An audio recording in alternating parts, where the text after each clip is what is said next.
선지자를 분별함. 정기만 형제. 선지자는 과연 있는가? 선지자는 어떤 사람인가? 그가 세상에서 어떤 일을 하는가? 우리는 그가 선지자라는 것을 어떻게 알 수 있는가? 수많은 질문들이 있을 수 있다. 우리 시대의 선지자를 볼 수 있다는 것은 남의 얘기처럼 들리기도 한다. 나는 지금 살아있는 하나님의 선지자가 있다고 알고 있으며 믿고 있다. 그 사실을 나의 좁은 견해로 풀어보려 한다. 성경의 예레미야서를 읽으면서 선지자에 대한 분명한 답을 얻고 싶었다. 참된 선지자를 우리가 어떻게 분별할 수 있을까? 나와 다른 생각을 가지신 분이 계시다면 그들의 견해도 적극적으로 들어보려 한다. 예수 그리스도 후기 성도 교회에서는 선지자에 대하여 다음과 같이 정의하고 있다. 하나님에게서 부름을 받고 또 그를 위해 말하는 사람.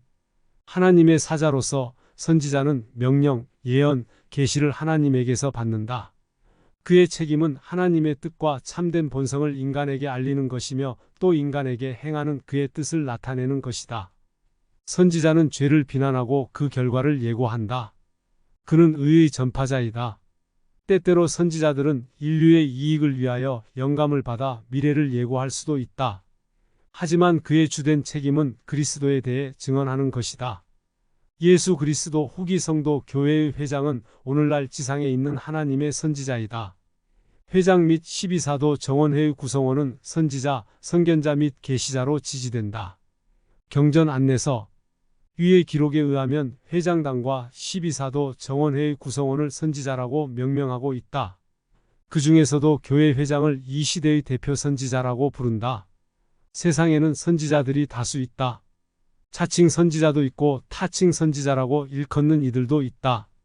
우리가 일반적으로 알고 있기로는 선지자라면 앞일을 내다보는 능력을 가진 사람으로 생각하게 된다.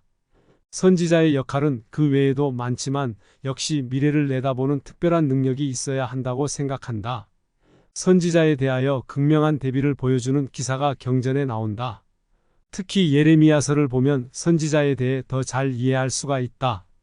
이스라엘과 유다의 하나님께 대한 불충이 너무 컸으므로 하나님께서 북쪽에서 일어난 바벨론이라는 나라를 끌어들여 이스라엘을 정복하도록 하였다.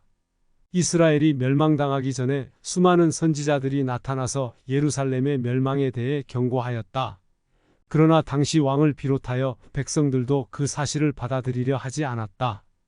예레미야도 슬픈 사실이긴 하지만 하늘로부터 오는 말씀에 의지하여 비참한 예루살렘의 운명에 대해 예언했다. 그러나 자칭, 타칭 선지자라고 하는 사람들이 나서서 성지 예루살렘이 바벨론의 침략에 의해서 멸망되리라는 것은 말도 안 되는 소리라며 반론을 폈다. 어떻게 하나님께서 택하신 나라가 외세 그것도 북쪽의 이방인들에 의해 정복당할 수 있겠느냐는 당시로는 당연한 논리를 폈다. 이스라엘 왕을 중심으로 자신의 옷을 찢으면서까지 불만의 표시를 할 정도였다. 문제는 예레미야뿐만 아니라 다른 선지자들 사이에서도 의견이 서로 엇갈렸다는 것이다. 일견 생각해보면 나라의 존망이 외세에 의해 결정될 것이며 그들에게 복종하고 섬기는 자들은 살아남을 것이라는 사실은 이스라엘의 자긍심을 짓밟는 처참한 상태이기 때문에 누구 하나 나서서 호응하기 어려운 대목이었다. 예레미야 외에는 누구도 그에게 동조하지 않았다. 당시에 있었던 많은 선지자들 중에서 유독 예레미야만이 여호와의 말씀을 전했다. 그렇다면 다른 자칭 타칭 선지자들은 진정한 선지자가 아니었는가? 독자가 얻는 결론은 선지자라고 일컬어지기는 하였지만 결과적으로 선지자의 역할을 못 해낸 것이다. 예루살렘은 바벨론에 의해 파괴되었고 성전의 기물들과 심지어 백성들조차 바벨론으로 끌려가고 빈곤했던 백성들만 남게 되었다. 인접 고을에 있던 일단의 무리들이 예루살렘에 들어와서 잔류민들을 다스리도록 바벨론이 임명한 왕을 죽이고 애굽으로 피신하여 갈 때도 예레미야는 애굽으로 가지 말고 바벨론에 순종해야 한다고 주장했으나 또 다른 선지자가 나타나서 애굽으로 가야 한다고 말함으로써 예레미야조차도 함께 반대하던 애굽으로 가게 되었다. 하나님의 선지자였지만 그의 주장은 다른 선지자에 의해 무시당했다. 그가 왜 슬픔의 선지자였는지를 알 수가 있다. 오늘날은 어떤가? 상황이 그때와는 다를지라도 비슷하게 역사는 되풀이되고 있다. 우리나라에서도 자칭 또는 타칭 선지자라고 하는 이들이 여럿 나타나고 있다. 우리나라 전체가 소돔과 고모라와 같지는 않을지라도 믿는 자들 사이에 알력과 갈등이 여전하다. 같은 하나님을 믿는다고 말들을 하지만 속을 들여다보면 그렇지 못하다는 것을 쉽게 알 수 있다. 한 시대의 선지자는 한 사람이면 족하지만 실제로는 여러 선지자가 있어 각기 다른 목소리를 내고 있다. 옛날 예레미야 때처럼 똑같은 질문이 반복된다. 과연 누가 하나님의 부름받은 참된 선지자인가? 이 시대에도 선지자가 있다면 우리는 참된 선지자를 택해야 한다. 우리 모두가 보는 가운데 하늘에서 천사 내지는 예수님이 직접 나타나서 선지자를 앞에 세우고 지칭해 준다면 그에서 더 바랄 것이 없겠지만 그렇지 못하다. 전적으로 우리의 선택에 달린 문제이다. 그 중에서 내가 선택한 선지자는 좀 특이하다. 우선 1820년 봄에 미국의 동북쪽에 위치한 아주 작은 마을 몇 가구가 그것도 떨어져서 거주하던 곳에서 11명의 대가족이 근근히 살아가는 중에 가족 중 일원인 불과 14세의 종교성이 강했던 어린 소년이 하나님의 참된 교회란 있는 것인가? 있다면 어떻게 알 수가 있을까를 고심하고 있던 차에 하루는 야고보서 1장 5절을 읽게 된다. 오, 너희 중에 누구든지 지혜가 부족하거든 모든 사람에게 후히 주시고 꾸짖지 아니하시는 하나님께 구하라 그리하면 주시리라. 지혜가 부족한 사람이라면 바로 자신이라는 확신을 얻은 그는 집 근처의 작은 숲으로 들어가 기도했다. 놀랍게도 꾸짖지 아니하시는 하나님과 그의 아들 예수 그리스도가 함께 빛기둥 가운데 공중에 나타나셨다. 하나님께서 그의 사랑하는 아들 예수 그리스도를 어린 소년에게 소개하며 그에게서 들으라고 하셨다.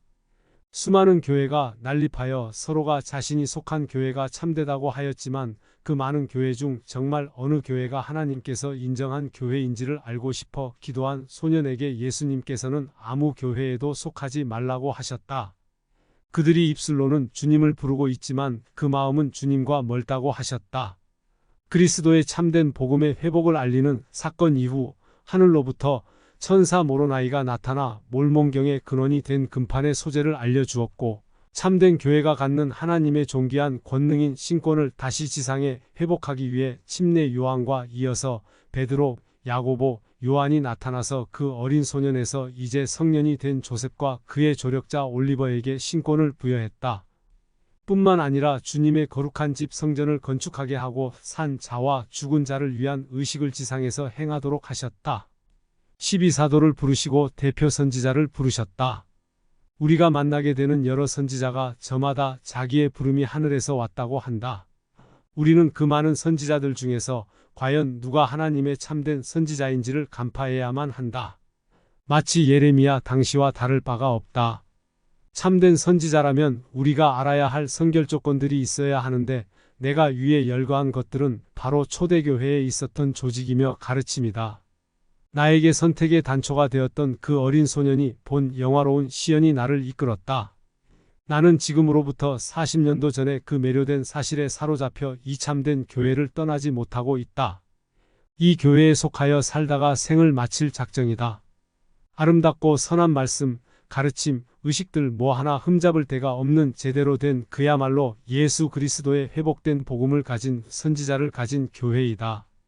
오늘 성전 건물과 그 안에 걸린 성화들과 베풀어지는 의식들을 누리며 내가 택한 이 길이 얼마나 큰 행복을 내게 주고 있는지를 가늠해 볼 양이다.